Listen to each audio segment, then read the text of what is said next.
Dios los bendiga, bienvenidos a una clase más sobre neumatología a través de las cartas a la iglesia en Corinto. Entonces ya vamos en la clase número 3. Recuerda para esta clase ya tener leído lo que es el primer libro de Corintios. ¿Listo? La primera carta a los Corintios. Básicamente estamos haciendo un recorrido por todas las cartas a la iglesia en Corinto, estudiando lo que es la neumatología, ¿sí? Todo lo que está en torno al Espíritu Santo. Entonces vamos por favor a 1 Corintios 12.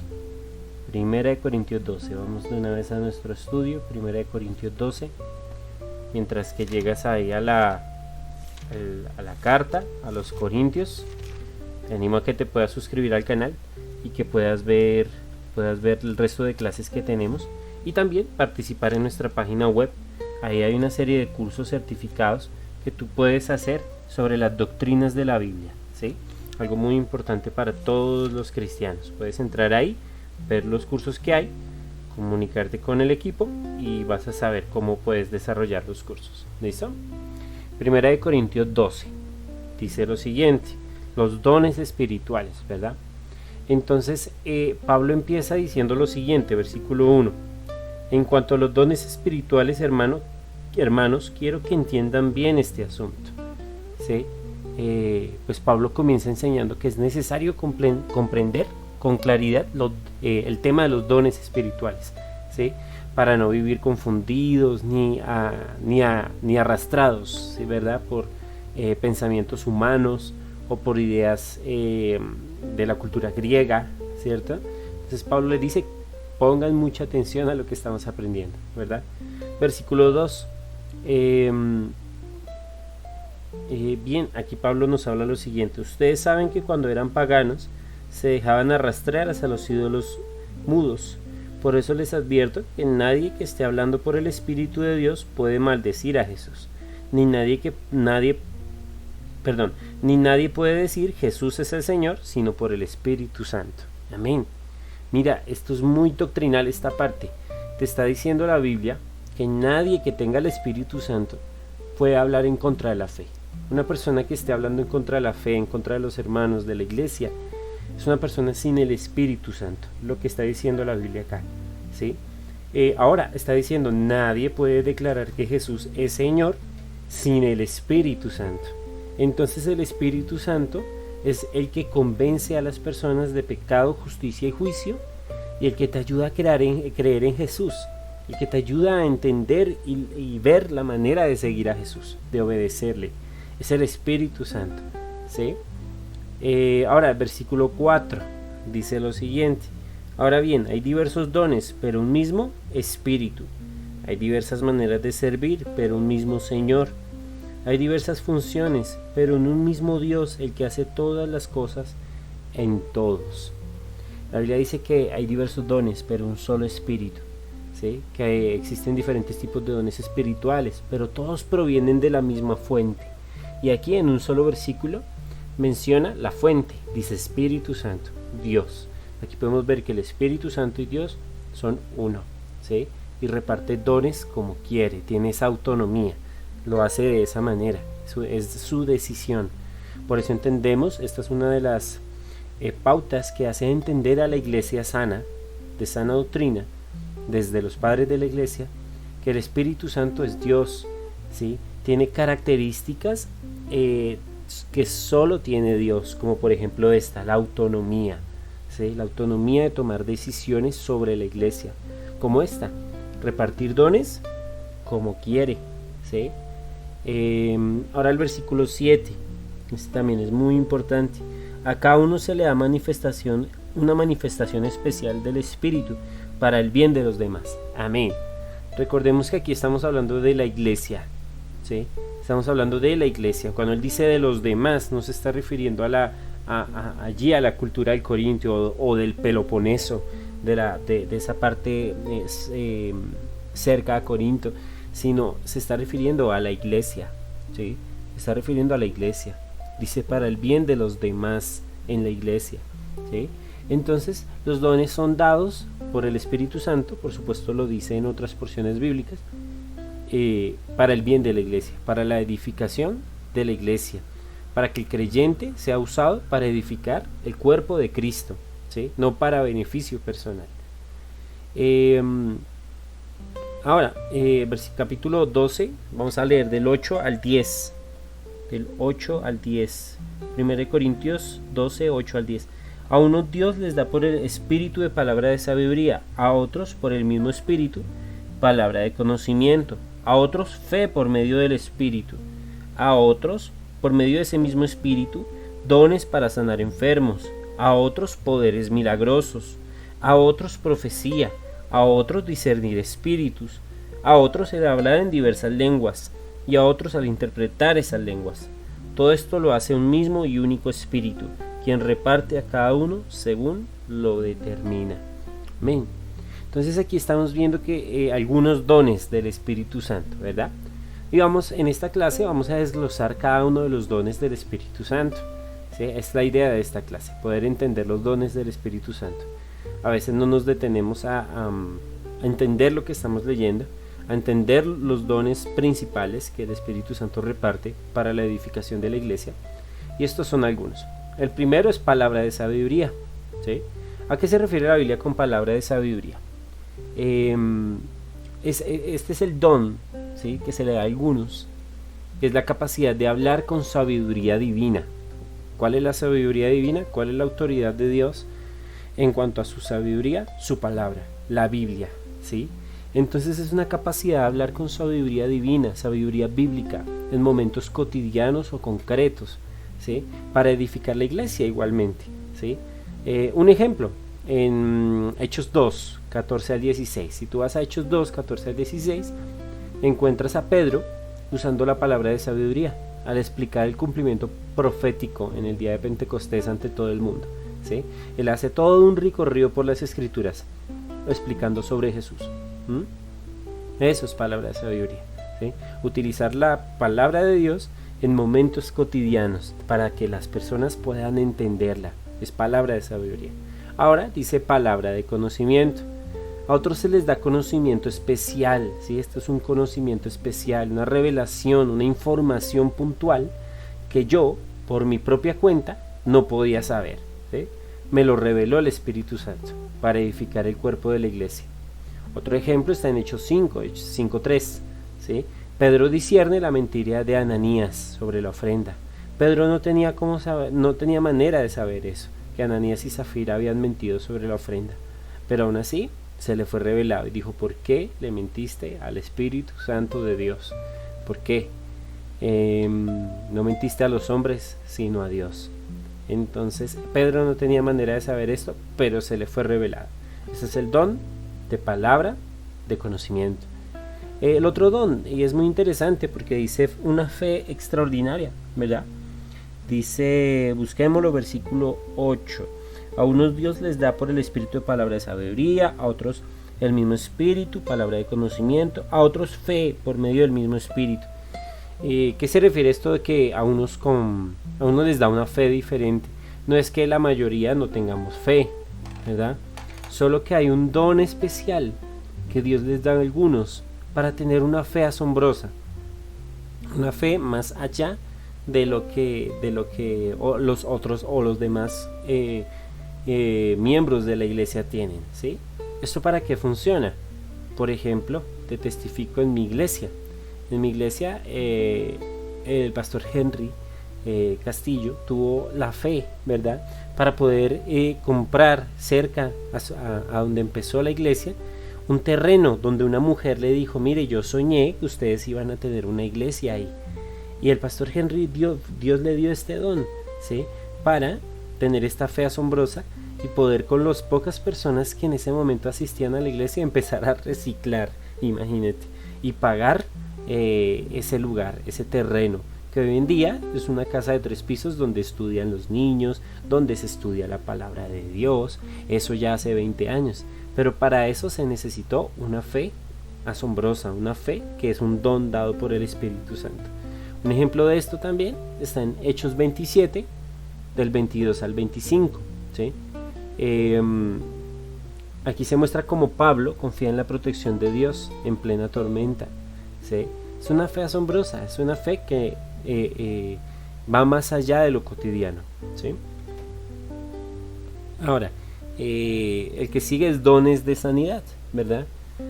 Pues bueno, hay personas con el don de sanidad, imponen sus manos y las personas son sanadas. Esto es para edificar a la iglesia, para consolar al creyente y convertir al no creyente, ¿sí?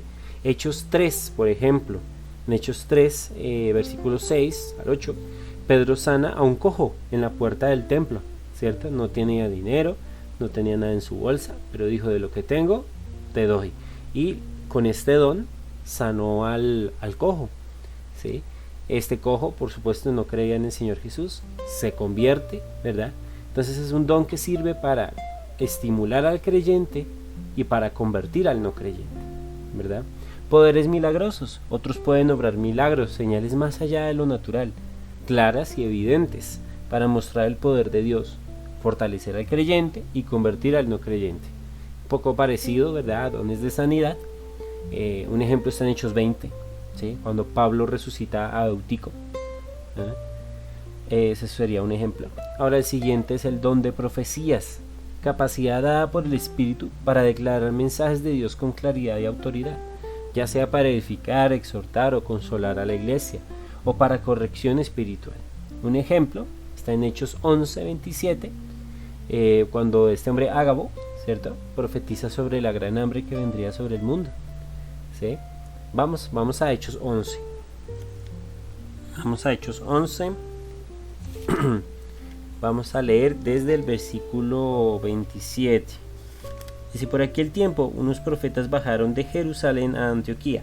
Uno de ellos, llamado Ágabo, se puso de pie y predijo por medio del Espíritu que iba a haber una gran hambre en todo el mundo, lo cual sucedió durante el reinado de Claudio.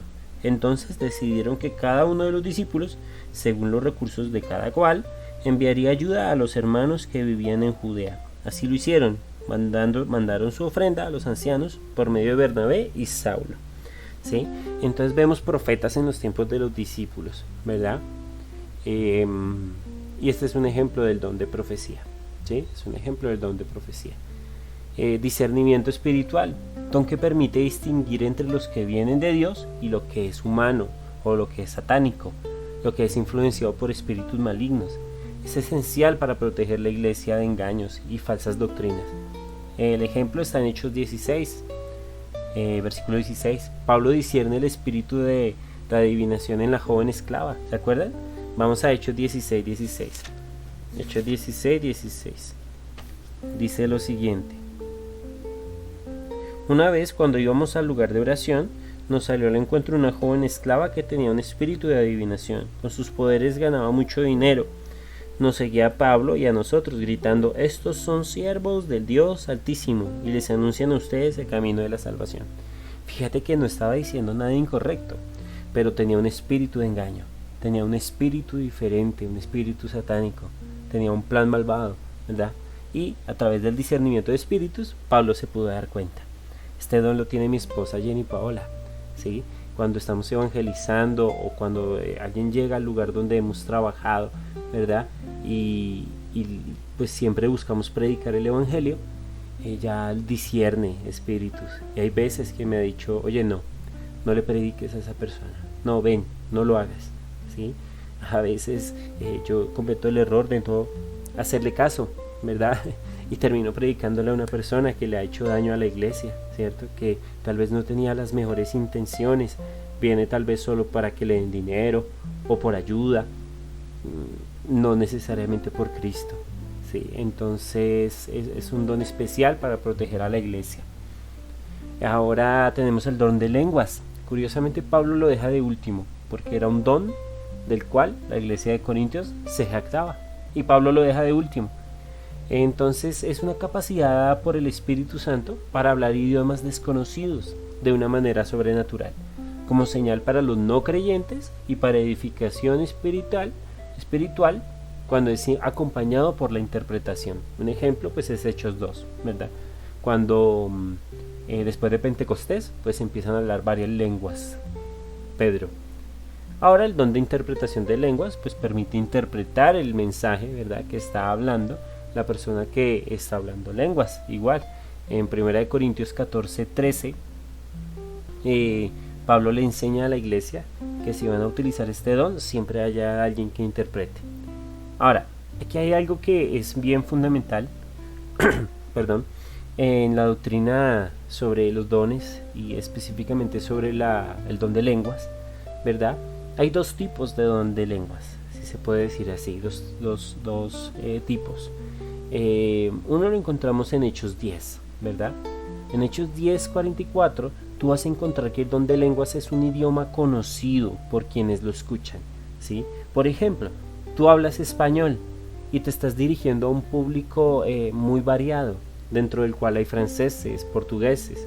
Ellos te pueden escuchar en su propio idioma. Es un don milagroso, es un don que proviene de parte de Dios, ¿sí? Es un don milagroso, pero se necesita que alguien la interprete, por supuesto, el que la está escuchando, ¿cierto? Ahora, en 1 Corintios 13:1 se muestra que hay idiomas angelicales, idiomas humanos, ¿sí? Esta es otra forma de este don, ¿verdad? Idiomas angelicales, idiomas que solo entiende el que está, el que lo interpreta, por supuesto, pero son idiomas angelicales, no son idiomas de este mundo, de ninguna cultura, de ninguna etnia. Es un don para que la persona intime con Dios, ¿cierto? Es un don íntimo, en el cual la persona puede acercarse a Dios y decirle cosas que se escapan de la lengua humana, ¿cierto? Para este don, por supuesto, dice el apóstol Pablo, si se va a hacer en público, que haya alguien que interprete, y si no, que la persona lo haga en privado, ¿verdad? Entonces hay dos manifestaciones de este don, siendo un idioma conocido y siendo un idioma desconocido. Lo que dice 1 Corintios 13, idiomas humanos y angelicales. Ahora, en 1 Corintios 12, versículo 13, dice lo siguiente. Vamos a leerlo, 12:13. Seguimos en el capítulo 12 de 1 Corintios. 1 Corintios 12. Ve a tu Biblia.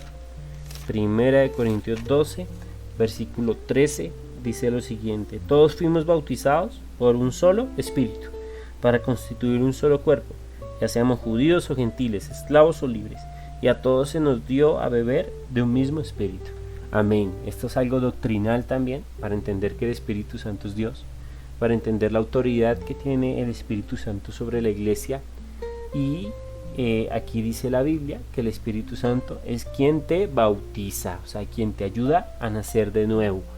Es el Espíritu Santo, ¿sí? Mira la importancia del Espíritu Santo. El versículo 28 implícitamente dice que el Espíritu Santo es Dios. Ve al versículo 28, dice: en la iglesia Dios ha puesto en primer lugar apóstoles, en segundo lugar profetas, en tercer lugar maestros, luego los que hacen milagros, después los que tienen dones para sanar enfermos, los que ayudan a otros, los que administran y los que hablan en diversas lenguas. Fíjate que está diciendo que Dios es el que administra estos dones, pero anteriormente ya lo hemos leído 2 veces, que el Espíritu Santo es el que reparte los dones como quiere. Mira, la Biblia está diciendo, es que el que reparte los dones es el Espíritu Santo, y el Espíritu Santo es Dios, ¿sí? Entonces esto es muy importante para nuestra doctrina de la neumatología.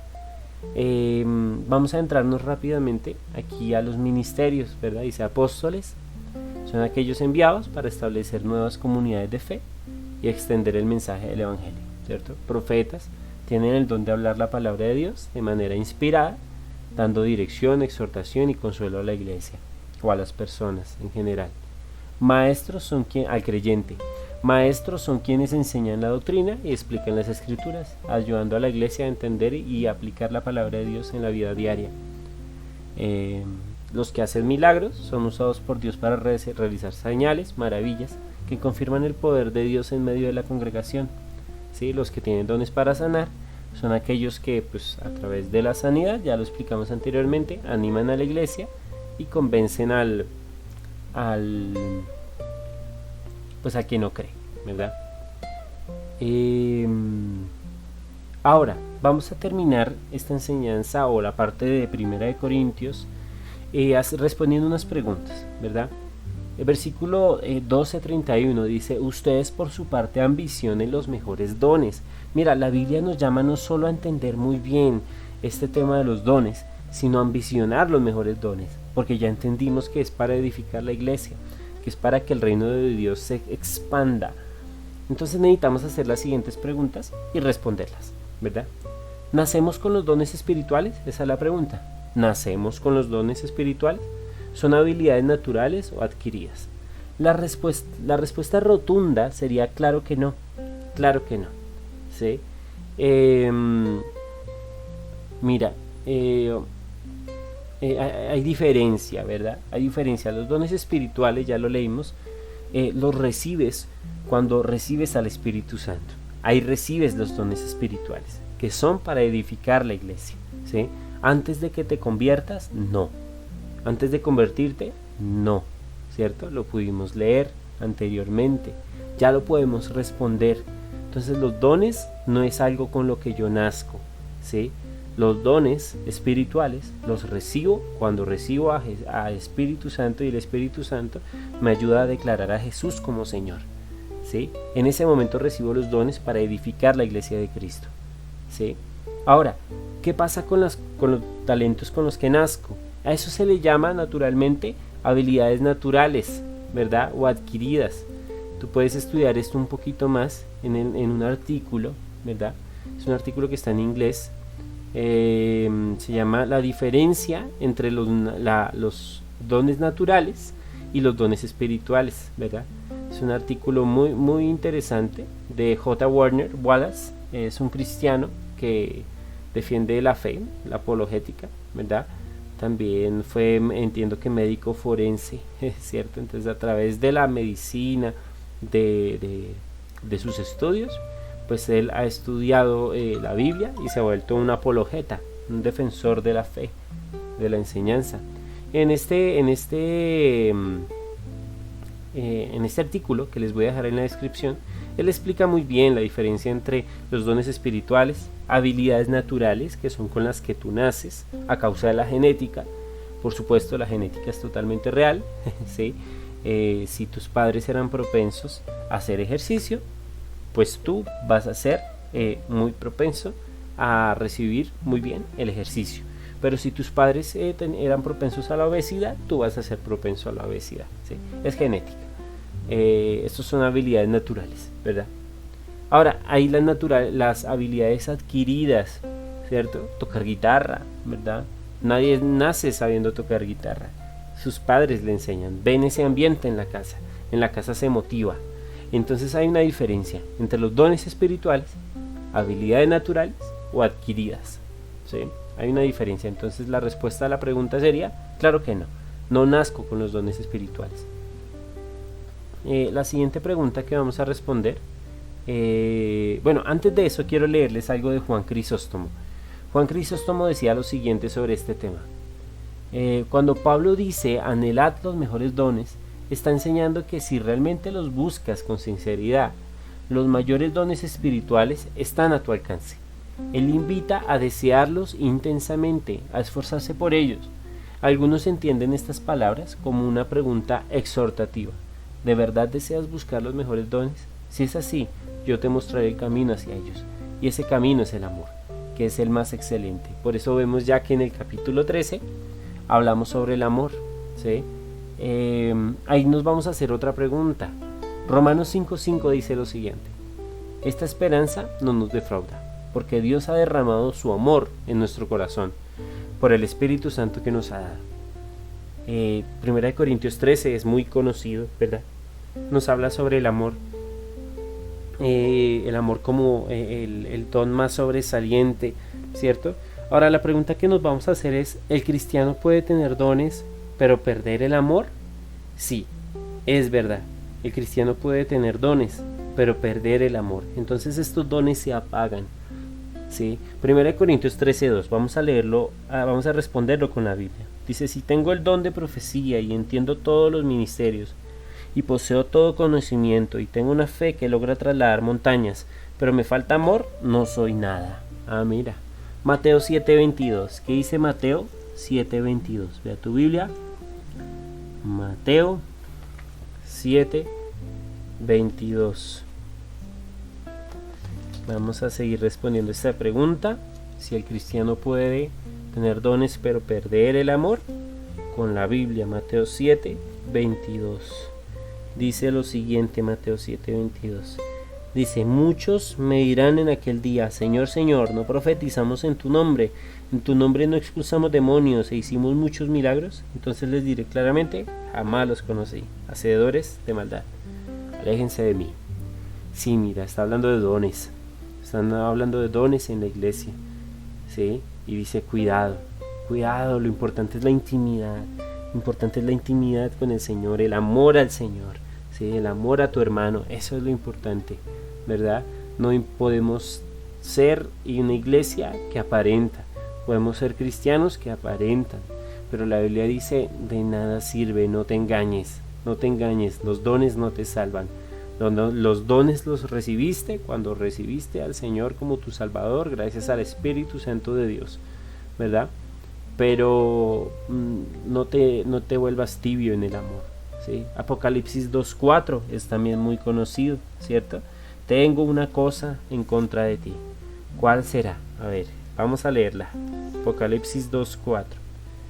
Dice: sin embargo, tengo en tu contra que has abandonado tu primer amor.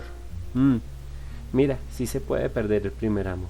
Vamos a Romanos 11:29. Romanos 11:29 dice lo siguiente. Romanos 11:29. Porque las dádivas de Dios son irrevocables, como lo es también su llamamiento. Mira, aquí la Biblia lo dice, en otras versiones dice: los dones del Señor son irrevocables, igual que el llamamiento. Pero mira, eso no te garantiza nada, ni me garantiza nada, ¿sí? Tú puedes ser pastor, tú puedes ser profeta, ¿verdad? Tú puedes tener los mejores dones, pero tu corazón estar muerto. Eso dice la Biblia. Debemos tener cuidado de eso, ¿sí? El amor del que Pablo habla acá es el amor ágape.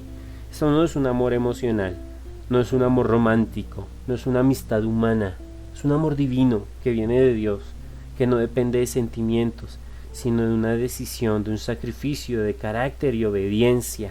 Ese es el verdadero amor. Recordemos lo que dice Juan 14:21. Leámoslo. Vamos a Juan 14:21. Juan 14:21. Esa es la palabra de Dios. 14:21 dice lo siguiente: ¿quién es el que me ama? El que hace suyos mis mandamientos y los obedece. Y al que me ama, mi Padre lo amará, y yo también lo amaré y me manifestaré en él. Mira, la Biblia dice que el que ama, el que no quiere perder el amor, busca estar en obediencia, busca estar en la dirección del Padre, ¿sí? Entonces, cuando el cristiano obedece es cuando empieza a dar frutos, que es nuestro siguiente tema, los frutos del Espíritu Santo, ¿sí? No antes, no después, ¿sí? Mira esto, tú puedes tener dones y perder el amor, entonces no das frutos. Ya vamos a hablar de los frutos. Pero puedes tener dones, no perder el amor, ser un hombre y una mujer enamorado de Dios, y empezarás a mostrar frutos, ¿sí? Esta es nuestra siguiente pregunta que vamos a responder hoy. ¿Dones espirituales y frutos del Espíritu son lo mismo? La respuesta es claro que no. En Gálatas 5 vemos los dones del Espíritu Santo, pero como ya lo dijimos, los dones del Espíritu Santo nacen de una persona que está en obediencia, ¿sí? Es diferente. Gálatas 5:22, ahí puedes leer los dones del Espíritu Santo. Pero ve a Mateo 7:15. Mateo 7:15. Ve a Mateo 7:15. Dice lo siguiente: cuídense de los falsos profetas. Vienen a ustedes disfrazados de ovejas, pero por dentro son lobos feroces. ¿Dónde? Por dentro. Por sus frutos los conocerán. Mira, los discípulos le preguntan a Jesús: ¿cómo distinguimos entonces si estas personas también tienen dones, si estas personas también predican, enseñan, tal vez mejor que nosotros? ¿Cómo hacemos? Y Jesús dijo: por sus frutos. Los dones, puede que muchas personas tengan dones, ¿verdad? Pero si adentro les falta amor, no van a dar frutos. Entonces, por sus frutos los conocerán. Esto es muy importante, es muy importante. Vamos a Gálatas 5:16. Vamos a ver qué dice Gálatas 5:16. Dice las obras de la carne y el fruto del espíritu, ¿cierto? Gálatas 5:16 dice: y digo pues, anden en el espíritu y no satisfagan los deseos de la carne. Mira, hay una diferencia. La diferencia radica en tu corazón, ¿sí? En cómo está tu corazón, cómo estás por dentro, ¿sí? Ya entendemos por qué Jesús dijo sobre los discípulos: hagan lo que dicen, pero no hagan lo que ellos hacen, ¿sí? Esto es muy importante, debemos ejercitarlo. Debemos ejercitar el amor. Capítulo 14, pues Pablo nuevamente en el versículo 1 les pide ambicionar los mejores dones. En el versículo 12 dice que nuevamente que es para edificar la iglesia. Versículo 23 dice que administremos bien los dones, ¿sí? Nos exhorta a administrar bien los dones, ¿sí? Al versículo 24 dice la correcta administración de los dones, ¿cierto? Nos hace herramientas para el Espíritu Santo. Eso nos hace sumar creyentes. Leámoslo. 14:24. Pero si uno que no cree o uno que no entiende entra cuando todos están profetizando, se sentirá reprendido y juzgado por todos, y los secretos de su corazón quedarán al descubierto. Así que se postrará ante Dios y lo adorará, exclamando: realmente Dios está entre ustedes. Mira qué lindo. Un don bien administrado te hace ganar almas para el Señor, ¿sí? Sirves de testimonio, eres una herramienta. Ahora el versículo 34, que es muy controvertido, ¿verdad? Es cuando Pablo da una indicación a las mujeres de la iglesia en Corinto. Dice lo siguiente: guarden las mujeres silencio en la iglesia, pues no les es permitido hablar, que estén sumisas, como lo establece la ley. Si quieren saber algo, que se lo pregunten en casa a sus esposos, porque no está bien visto que una mujer hable en la iglesia, ¿sí? Esto tiene tres motivos principales, ¿sí? Y usualmente no es el que las personas malintencionadas, sin el Espíritu Santo, desean hacer entender.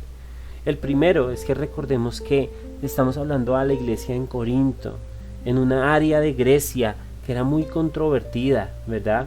Porque a pocos metros estaba el templo de Afrodita, un lugar donde se hacía la prostitución sagrada, donde los hombres pagaban para ir no solo tener relaciones con las mujeres, sino hablar con esas mujeres, ¿sí? Hablar, filosofar, y luego por supuesto tenían relaciones, ¿verdad? Totalmente pecaminoso el asunto. Pero ¿cómo era la escena? Visualmente, ¿cómo era? Pues se veía un hombre siendo enseñado por una mujer, ¿sí? Una mujer de pie, filosofando delante de él, así dando sabiduría humana, y luego iban a un lugar apartado para tener relaciones. Así se veía, ¿verdad? Y recordemos que Pablo, a través de toda la carta a los Corintios, los está instando a dar testimonio.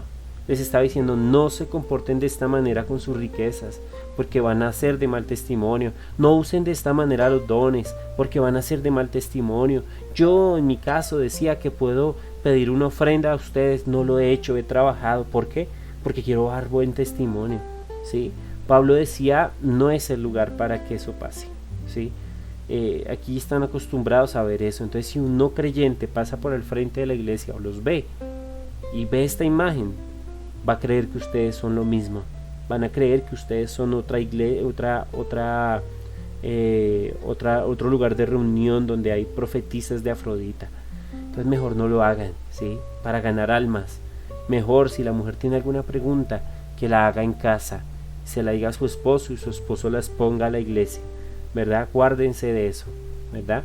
Pablo estaba instando a la iglesia a dar testimonio, a ser diferente, ¿sí?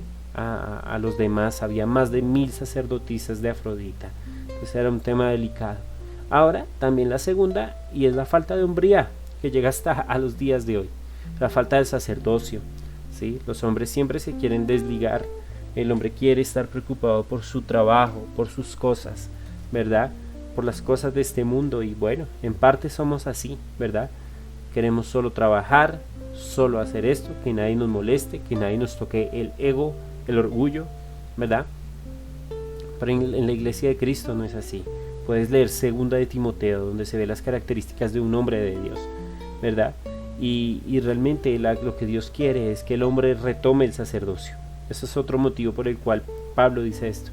Al hombre en Corintio le faltaba pantalones, como decimos en América Latina, ¿verdad? Entonces es una exhortación a ser hombre, a que el hombre sea el que pregunte, que el hombre sea el que se levante, el hombre sea el que tome la iniciativa, ¿sí? Y bueno, como les decía, también había prostitutas que eran conversas, ¿verdad? Visualmente ellas se rapaban la cabeza. A lo mejor muchas prostitutas recién conversas aún tenían la cabeza rapada, ¿verdad? Y pues verlas haciendo preguntas en la iglesia o de pie o enseñando no iba a ser bien visto, ¿sí? Entonces deseaban dar testimonio, ¿sí? Para que los creyentes pues no fueran afectados, los no creyentes no fueran afectados. Por supuesto no es nada machista, para nada. Eso no se ve en ninguna otra parte, en ninguna otra iglesia, ni en Macedonia, ni en Filipo, no. Solo es un caso aquí en Corinto, ¿sí? Por supuesto ha sido un versículo sacado de contexto, pero aquí está la explicación. Ahora el capítulo 15 es muy especial este capítulo, que Pablo dice: la gracia que he recibido de Dios no se quedó sin fruto. Qué lindo. Pablo exhorta a la iglesia a dejar de pecar, ¿verdad? Del 33 al 34 dice: no se engañen, dejen de pecar, ¿verdad? Les anima a revestirse de lo incorruptible y dejar lo mortal, lo carnal, ¿verdad? Y pues les anima, les dice que sean conscientes de que su trabajo para el Señor no es en vano. Vamos al capítulo 16. Aquí los anima a mantenerse alertas, firmes. No indagamos mucho en este capítulo, ya que pues estamos recordando la neumatología, ¿verdad? Y básicamente hasta este capítulo deben tener leído para esta clase 3. Lo que vamos a responder es unas preguntas para esta clase, ¿verdad? Y esa pregunta es: ¿cómo es el Espíritu Santo? ¿Cómo es Él? ¿Sí? Eso es lo que vamos a hablar en nuestra clase final. Si quieres saber cómo es el Espíritu Santo, pues toma este curso de neumatología completo y ves la clase final. ¿Listo?